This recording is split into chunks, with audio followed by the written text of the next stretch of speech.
The House of Commons of Canada is a component of the Parliament of Canada, along with the Sovereign and the Senate. The House of Commons Chamber is stead in the centre block of the Parliament buildings on Parliament Hill, in Ottawa, Ontario. The House of Commons is a democratically elected body, whose members are known as Members of Parliament. There are 308 members as of 2011, but that will rise to 338 for the next election in 2015. Members are elected by simple plurality in each of the country's electoral districts, which are colloquially known as ridings. MPs may hold office until Parliament is dissolved and serve for constitutionally limited terms of up to 5 years after an election. Historically, however, terms have ended before their expiry and the sitting government has typically dissolved Parliament within 4 years of an election according to a long-standing convention. In any case, an Act of Parliament now limits each term to 4 years. Seats in the House of Commons are distributed roughly in proportion to the population of each province and territory. However, some ridings are more populous than others and the Canadian Constitution contains some special provisions regarding provincial representation. Thus, there is some interprovincial and regional malapportionment relative to population. The House of Commons was established in 1867, when the British North America Act now called the Constitution Act, 1867 created the Dominion of Canada, and was modelled on the British House of Commons. The lower of the two houses making up the Parliament, the House of Commons in practice holds far more power than the upper house, the Senate. Although the approval of both houses is necessary for legislation, the Senate very rarely rejects bills passed by the Commons. Moreover, the Government of Canada is responsible solely to the House of Commons. The Prime Minister stays in office only as long as he or she retains the support, or confidence, of the lower house. Name. The term derives from the Anglo-Norman word communes, referring to the geographic and collective communities of their parliamentary representatives and not the third estate, the commonalty. This distinction is made clear in the official French name of the body, Chambre des communes. Canada and the United Kingdom remain the only countries to use the name House of Commons for a lower house of Parliament.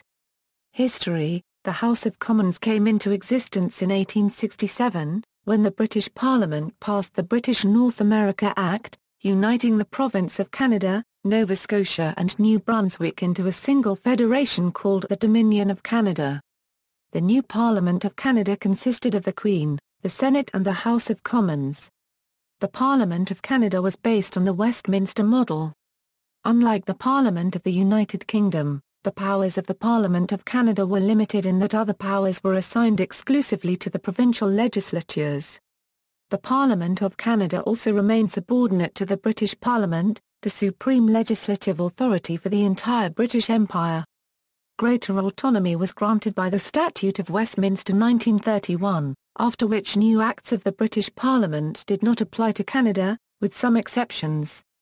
These exceptions were removed by the Canada Act 1982. From 1867, the Commons met in the same chamber until that was destroyed by fire in 1916. It relocated to the amphitheatre of the Victoria Memorial Museum, what is today the Canadian Museum of Nature, where it met until 1922. Since then, the Commons has sat in its current chamber. Members and electoral districts. The House of Commons comprises 308 members, each of whom represents a single electoral district. The Constitution specifies a basic minimum of 295 electoral districts, but additional seats are allocated according to various clauses.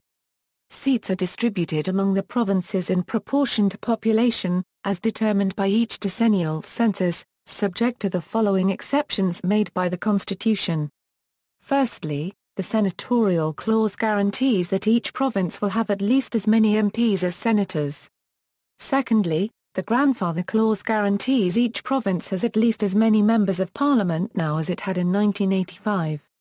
As a result of these clauses, smaller provinces and provinces that have experienced a relative decline in population have become overrepresented in the House. Ontario, British Columbia, and Alberta are underrepresented in proportion to their populations, while the other 7 provinces are overrepresented. Boundary commissions, appointed by the federal government for each province, have the task of drawing the boundaries of the electoral districts in each province. Territorial representation is independent of population. Each territory is entitled to only one seat. The calculation for the provinces is done with a base of 279 seats. The total population of the provinces is then divided by 279 to equal the electoral quotient. The population of the province is then divided by the electoral quotient to equal the base provincial seat allocation. The special clauses are then applied to increase the number of seats for certain provinces, bringing the total number of seats to 308. The next redistribution of seats will occur subsequent to the 2011 census. The Fair Representation Act was passed and given royal assent on December 16, 2011, and will effectively allocate 15 additional seats to Ontario, 6 new seats each to Alberta and British Columbia, and 3 more to Quebec. The following tables summarize representation in the House of Commons by province and territory. Elections. General elections occur whenever Parliament is dissolved by the Governor-General on the Queen's behalf.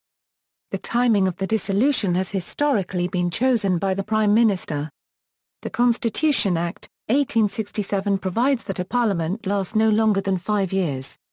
Canadian election law requires that elections must be held on the third Monday in October and fourth year after the last election, subject to the discretion of the Crown.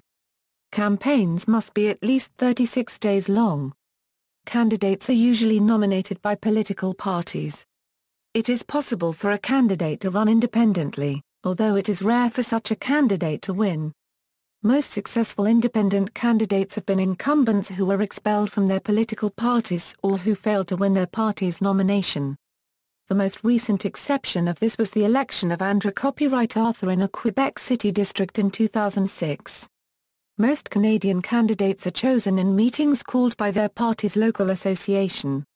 In practice, the candidate who signs up the most local party members generally wins the nomination. To run for a seat in the House, candidates must file nomination papers bearing the signatures of at least 50 or 100 constituents. Each electoral district returns one member using the first-past-the-post electoral system, under which the candidate with a plurality of votes wins. To vote, one must be a citizen of Canada and at least 18 years of age. Once elected, a Member of Parliament normally continues to serve until the next dissolution of Parliament. If a member dies, resigns, or ceases to be qualified, his or her seat falls vacant. It is also possible for the House of Commons to expel a member, but this power is only exercised when the member has engaged in serious misconduct or criminal activity. Formally, MPs appointed to Cabinet were expected to resign their seats, though this practice ceased in 1931. In each case, a vacancy may be filled by a by-election in the appropriate electoral district. The first-past-the-post system is used in by-elections, as in general elections. Perquisites, the term Member of Parliament is usually used only to refer to members of the House of Commons, even though the Senate is also a part of Parliament. Members of the House of Commons may use to post nominal letters MP. The annual salary of each Member of Parliament is, as of 2010, $157,731. Members may receive additional salaries in right of other offices they hold. MPs rank immediately below senators in the order of precedence. Qualifications. Under the Constitution Act, 1867, Parliament is empowered to determine the qualifications of members of the House of Commons. The present qualifications are outlined in the Canada Elections Act, which was passed in 2000. Under the Act, an individual must be an eligible voter, as of the day on which he or she is nominated, in order to stand as a candidate. Thus, minors and individuals who are not citizens of Canada are not allowed to become candidates. The Canada Elections Act also bars prisoners from standing for election. Moreover, individuals found guilty of election-related crimes are prohibited from becoming members for 5 years after conviction. The Act also prohibits certain officials from standing for the House of Commons. These officers include members of provincial and territorial legislatures, sheriffs, Crown attorneys, most judges, and election officers. The Chief Electoral Officer and Assistant Chief Electoral Officer are prohibited not only from standing as candidates, but also from voting. Finally, under the Constitution Act, 1867, a member of the Senate may not also become a member of the House of Commons, and MPs must give up their seats when appointed to the Senate or the bench. Officers and symbols. The House of Commons elects a presiding officer, known as the Speaker, at the beginning of each new parliamentary term, and also whenever a vacancy arises. Formally, the Prime Minister determined who would serve as Speaker. Although the House voted on the matter, the voting constituted a mere formality.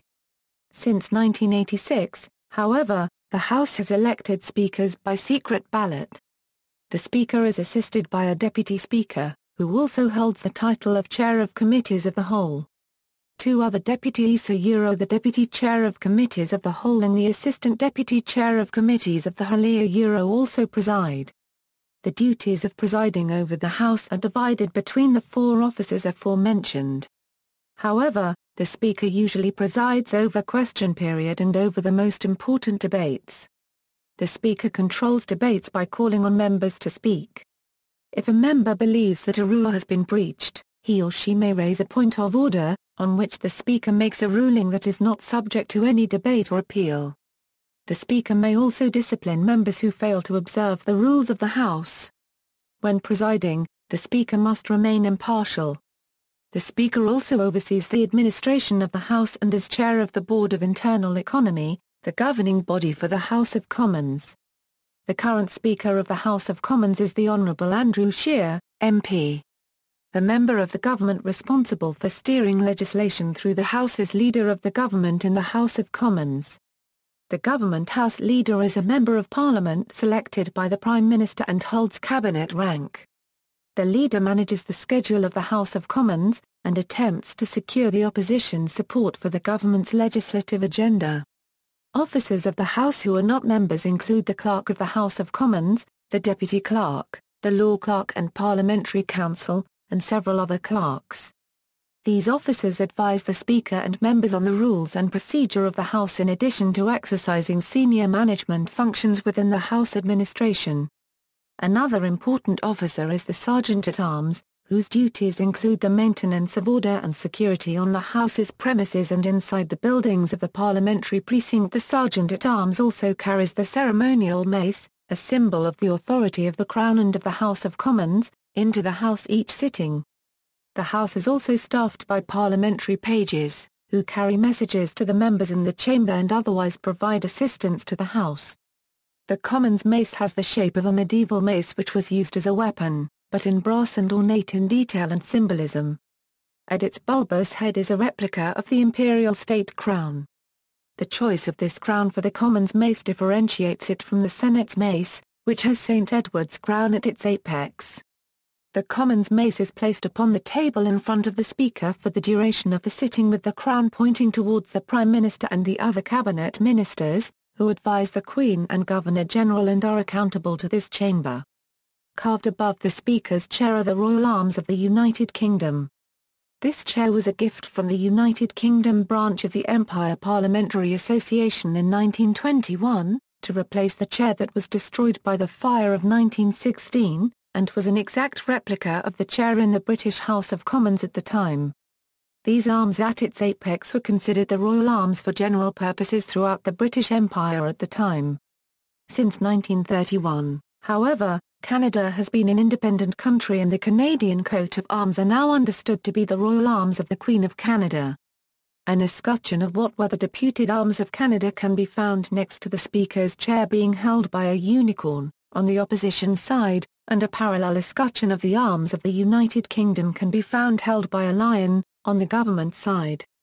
In response to a campaign by Bruce Hicks for the Canadianization of symbols of royal authority and to advance the identity of parliamentary institutions, a proposal that was supported by Speakers of the House of Commons John Fraser and Gilbert Parent, a Commons committee was eventually struck following a motion by MP Derek Lee, before which Hicks and Robert Watt, the first Chief Herald of Canada, were called as the only two expert witnesses, though Senator Serge Doyle joined the committee on behalf of the Senate.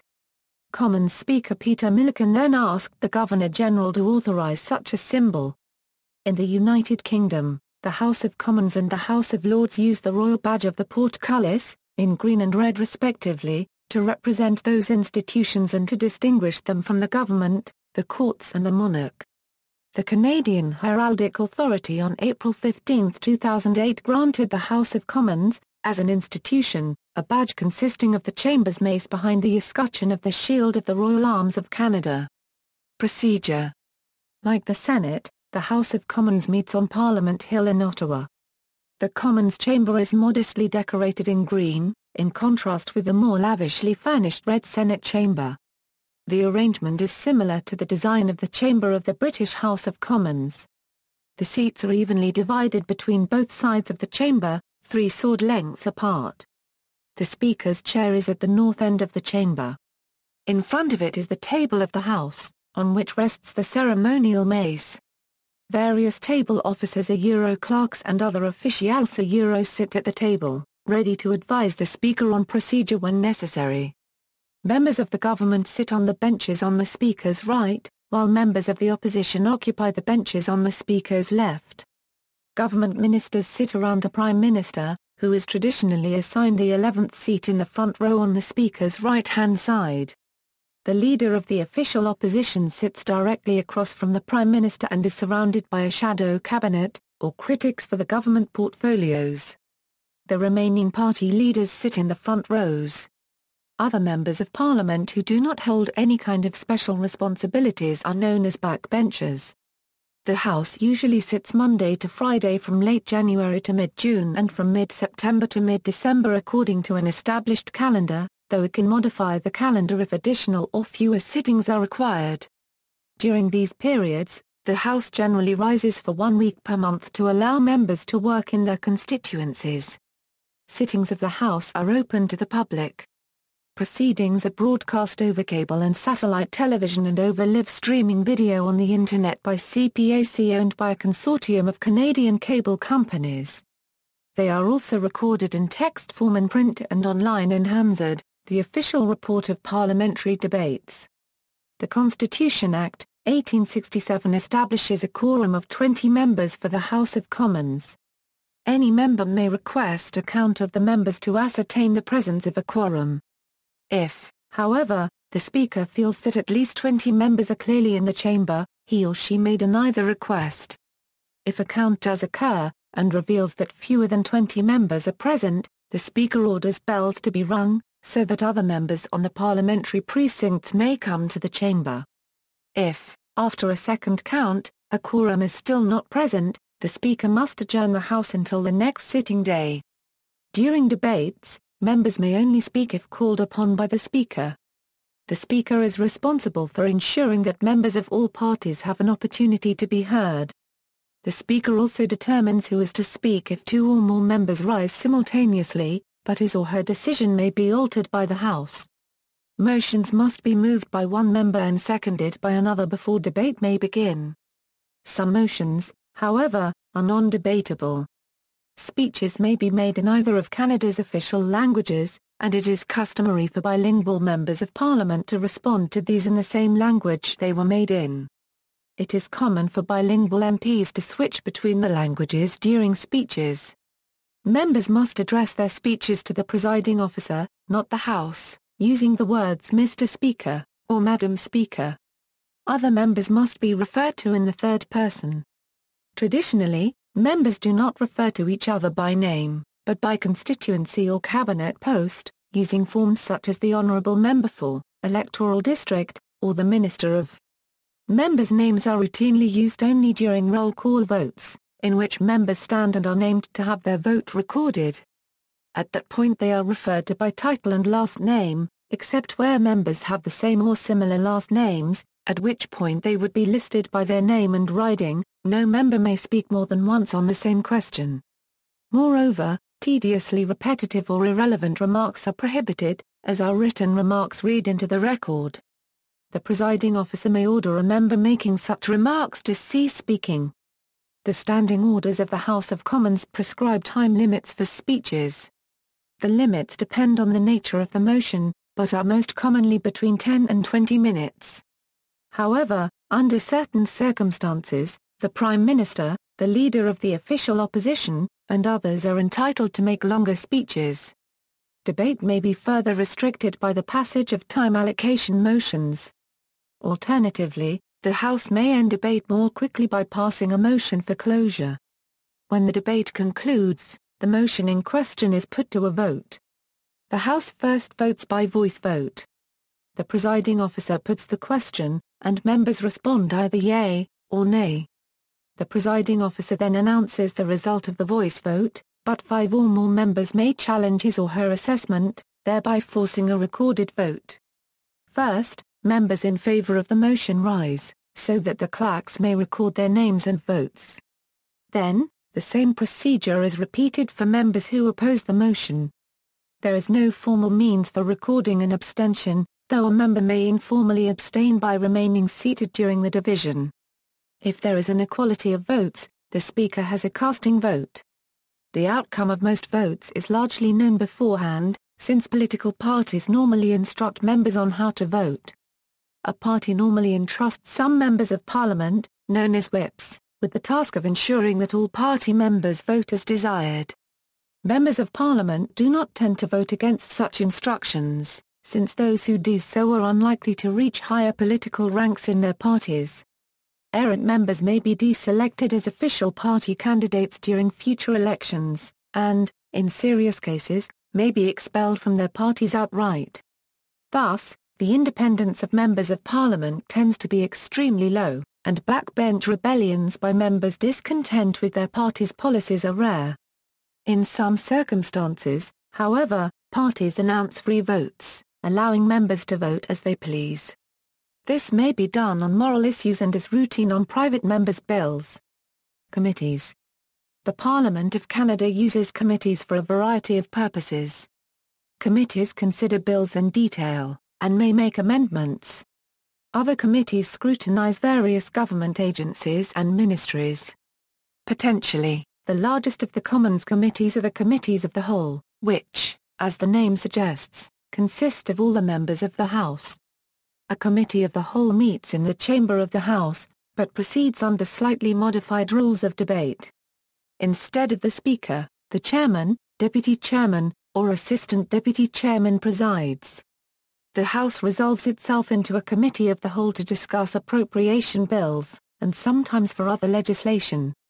The House of Commons also has several standing committees, each of which has responsibility for a particular area of government. These committees oversee the relevant government departments, may hold hearings and collect evidence on governmental operations and review departmental spending plans. Standing committees may also consider and amend bills. Standing committees consist of between 16 and 18 members each, and elect their own chairman. Some bills are considered by legislative committees, each of which consists of up to 15 members. The membership of each legislative committee roughly reflects the strength of the parties in the whole House. A legislative committee is appointed on an ad hoc basis to study and amend a specific bill. In addition, the chairman of a legislative committee is not elected by the members of the committee, but is instead appointed by the Speaker, normally from among his deputies. Most bills, however, are referred to standing committees rather than legislative committees. The House may also create ad hoc committees to study matters other than bills.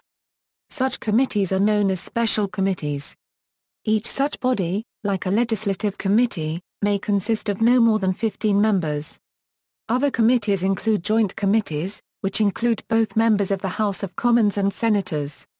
Such committees may hold hearings and oversee government, but do not revise legislation. Legislative functions. Although legislation may be introduced in either house, most bills originate in the House of Commons. In conformity with the British model, the lower house alone is authorised to originate bills imposing taxes or appropriating public funds.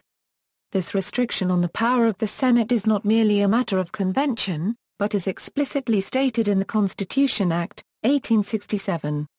Otherwise, the power of the two houses of Parliament is theoretically equal. The approval of each is necessary for a bill's passage. In practice, however, the House of Commons is the dominant chamber of Parliament, with the Senate very rarely exercising its powers in a way that opposes the will of the democratically elected chamber. The last major bill defeated in the Senate came in 2010, when a bill passed by the Commons concerning climate change was rejected in the upper house by a vote. A clause in the Constitution Act, 1867 permits the Governor-General to appoint up to 8 extra senators to resolve a deadlock between the two houses. The clause was invoked only once, in 1990, when Prime Minister Brian Mulroney advised the appointment of an additional 8 senators in order to secure the upper house's approval for the goods and services tax. Relationship with the executive. Though it does not formally elect the Prime Minister, the House of Commons indirectly controls the premiership. By convention, the Prime Minister is answerable to, and must maintain the support of, the House of Commons. Thus, whenever the office of Prime Minister falls vacant, the Governor-General has the duty of appointing the person most likely to command the support of the House, normally the leader of the largest party in the lower house, although the system allows a coalition of 2 or more parties. This has not happened in the Canadian federal parliament, but has occurred in Canadian provinces. The leader of the second largest party usually becomes the leader of the official opposition. Moreover, the Prime Minister is, by unwritten convention, a member of the House of Commons, rather than of the Senate. Only 2 Prime Ministers governed from the Senate, Sir John Abbott and Sir Mackenzie Bowell. Both men got the job following the death of a Prime Minister, and did not contest elections. The Prime Minister may only stay in office as long as he or she retains the confidence of the House of Commons. The lower house may indicate its lack of support for the government by rejecting a motion of confidence, or by passing a motion of no confidence. Important bills that form a part of the government's agenda are generally considered matters of confidence, as is any taxation or spending bill and the annual budget. When a government has lost the confidence of the House of Commons, the Prime Minister is obliged to either resign, or request the Governor-General to dissolve Parliament, thereby precipitating a general election. The Governor-General may theoretically refuse to dissolve Parliament, thereby forcing the Prime Minister to resign.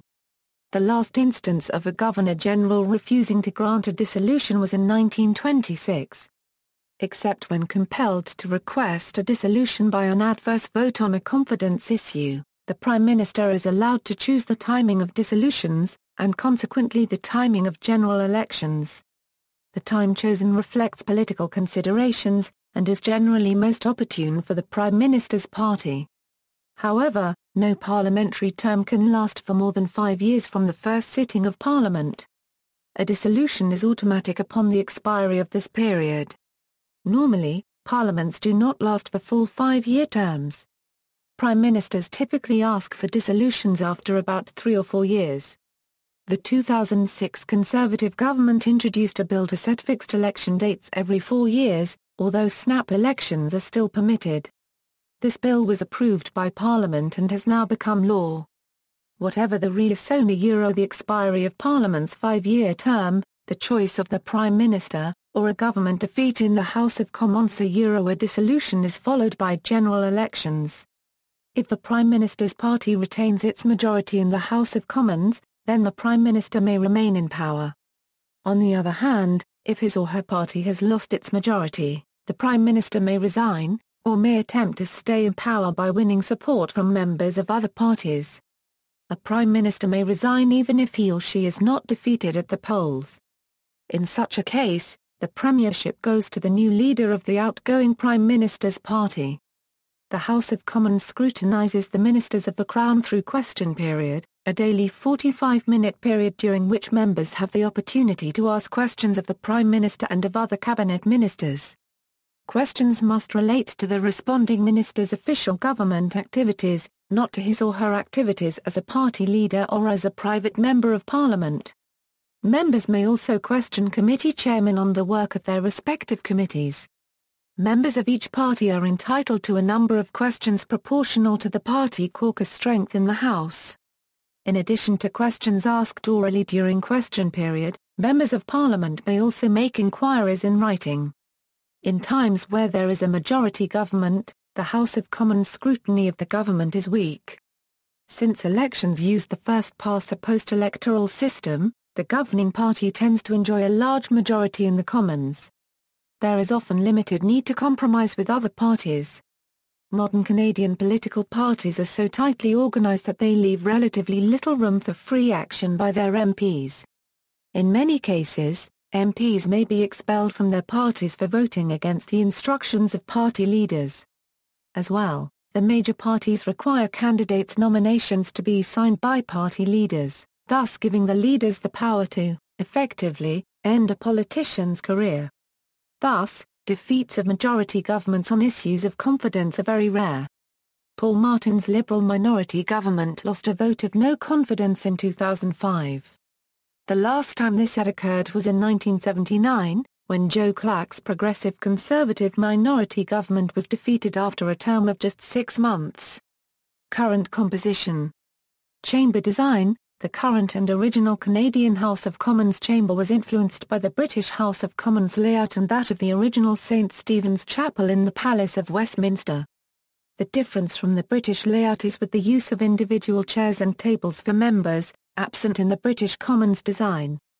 This may change, however, due to the addition of 30 seats after the next general election. With the exception of the legislatures in Nunavut, the Northwest Territories and Manitoba, all other Canadian provincial legislatures share the common design of the Canadian House of Commons. Public Works and Government Services Canada is currently undertaking preliminary work to determine how the seating arrangement can be modified to accommodate the additional 30 seats that will be required to seat all MPs following the next election. Additionally, the current chamber will undergo renovations starting 2018 and relocate during the period of reconstruction in Courtyard in the West Block. See also: Parties and Elections, Elections Canada, List of Canadian Federal Electoral Districts, List of Canadian Federal General Elections, Party standings in the House of Commons of Canada, List of political parties in Canada, Parliaments and members, List of Canadian Federal Parliaments, List of House members of the 41st Parliament of Canada, List of House members of the 40th Parliament of Canada, List of House members of the 39th Parliament of Canada, List of House members of the 38th Parliament of Canada, List of members of the Canadian House of Commons with military service, women in the 41st Canadian Parliament, women in the 40th Canadian Parliament, women in the 39th Canadian Parliament. Procedural officers and senior officials of the Parliament of Canada, Senate of Canada Centre Block, Joint Address, Offices, of Parliament Hill. MPs have some offices at Justice Building or Confederation Building down Wellington Street near the Supreme Court of Canada. Notes. References: David E. Smith. The People's House of Commons, Theories of Democracy in Contention. University of Toronto Press. ISBN A978-0-8020-9465-0. Department of Justice Constitution Acts, 1867–1982. Dawson, W. F. Procedure in the Canadian House of Commons. University of Toronto Press. OCLCA 502,155, also under OCLCA 252,298,936. Fawzi, Eugene, How Canadians Govern Themselves. House of Commons Table Research Branch Compendium of Procedure. The Parliament of Canada. Official website. Canada Euro Unregistered Trademark S House of Commons from the Canadian Encyclopedia.